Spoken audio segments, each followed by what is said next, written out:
In this video, I want to go through three lines marketing theory. If you don't know who I am, my name's Zach. I'm a serial entrepreneur and I own the business consultancy Cosla, which is a business consultancy that helps online businesses grow and scale. But in this video, I want to take you through the three lines marketing theory. But what is three lines marketing theory? Well, three lines marketing theory can sum up in just these three lines. But in the theory, basically it says that the job of marketing is to do one thing: increase the perceived value of your brand. So, for example, if you do marketing and you say sponsor an event, you get an influencer on board, you run a campaign, its job should be to increase the perceived value of your products and services. Now, in the theory, once you've done this, you've got another choice to make. So you've increased the perceived value, you've grown your thing. Now you've got a choice. You can either A, keep your prices where they are right now and have this really big gap between what people think your products are worth and the price they're paying, or you can close the gap. So let's look at what happens in each one. So let's say that you've increased your perceived value and you keep the prices where you are. Well, if lots of people think your products are worth this, but you're selling them over here, the bigger this gap is, means that more people are going to buy your products. And this is what creates mass market appeal for a product, is this really big gap. So if you look at any mass market product like sort of Ford or anything like that, they will have this sort of mass market appeal and this bigger value, this bigger discrepancy, between the perceived value of the products and the price that they're paying. But let's look at another example here. So let's say, for example, that no. You're like, I don't want to keep my prices where they are. I did all this marketing shit. I'm going to benefit from it.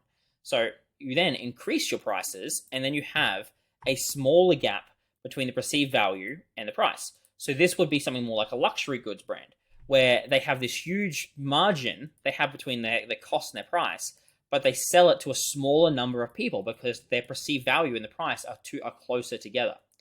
So you can see this as, say, like a Rolex or something like that, where they literally limit the amount of things that people can buy to keep the perceived value high, but they jack their prices up to the moon so that they can actually capitalize on that. And there's really no right or wrong answer here. It just depends on your brand. For example, if you have high perceived value and you have really high prices, well, let's say you sell 100 products, but you sell them for at let's say $1,000 each. Well, you're going to have, say, 100 grand, right? And let's say that you have, you have 100 grand, and let's say that you have a sort of a 50% margin on these products. Well, that means you're going to have, say, 50K in profit. Whereas if you have a sort of really low price, so you have I have low prices, but I sell to, say, a lot more people because I have a higher perceived value. Well, let's say that you sell to 1,000 people here, but you sell them for, say, $100 each. You do that, well, now you're going to have still $100,000. It doesn't make a difference because you just sold to more people, but your margin's going to be different. So let's say, for example, your margin isn't 50,000. Your margin is now, let's say it's 20%. So now you're only going to have 20K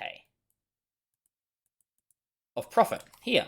And so this is why when you have these price gaps, so you got to sort of make sure that it makes sense for your business, and not one is better than the other, for example.